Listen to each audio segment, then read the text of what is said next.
Big Boss reality show season 7 అసలైన ఘట్టం మొదలైపోయింది. బిగ్ బాస్ సీజన్ 7 నామినేషన్ ప్రక్రియ మొదలు పెట్టేశారు. మొదటి రోజు వచ్చిన కంటెస్టెంట్స్ అందరికీ బిగ్ బాస్ ఆటలు పాటలతో నిద్రలేపి ఎంతో చక్కగా మంచి మంచి పాటలతో డాన్సులు వేయించాడు. ఆ తర్వాత బిగ్ బాస్ నామినేషన్ ప్రక్రియ ఉందంటూ అందరినీ ఒకే దగ్గరికి పిలిపించి కంటెస్టెంట్స్ని మధ్యన ఒక బెల్ పెట్టి ఈ బెల్ని ముందుగా ఎవరు ప్రెస్ చేస్తారో వాళ్ళు ఈసారి నామినేషన్ నుండి తప్పించుకుంటారు అంటూ ట్విస్ట్ పెడతారు.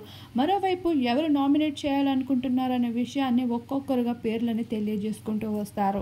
ఇలా ఎక్కువ మంది పేర్లు ఎవరికైతే వస్తాయో వాళ్ళే నామినేషన్ ప్రక్రియలో ఉండబోతున్నారు. అలా 5 మంది కంటెస్టెంట్స్ ఈసారి నామినేషన్లోకి వస్తున్నారు.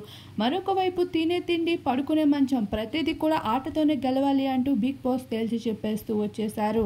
అయితే ఈసారి ఓటింగ్ పోల్ కూడా ఒక్కలే ఓటేయాల్సి ఉంటుంది అంటూ డిస్నీ హాట్‌స్టార్లో ఏ విధంగా ట్విస్ట్ పెట్టారో ఇప్పుడు నామినేషన్ ప్రక్రియలో కూడా ప్రతిదీ మార్చుకుంటూ ఉల్టా పుల్టా బిగ్ బాస్ సీజన్ 7 అన్నట్లుగానే ఈసారి గేమ్స్ కూడా ఉండబోతున్నాయి.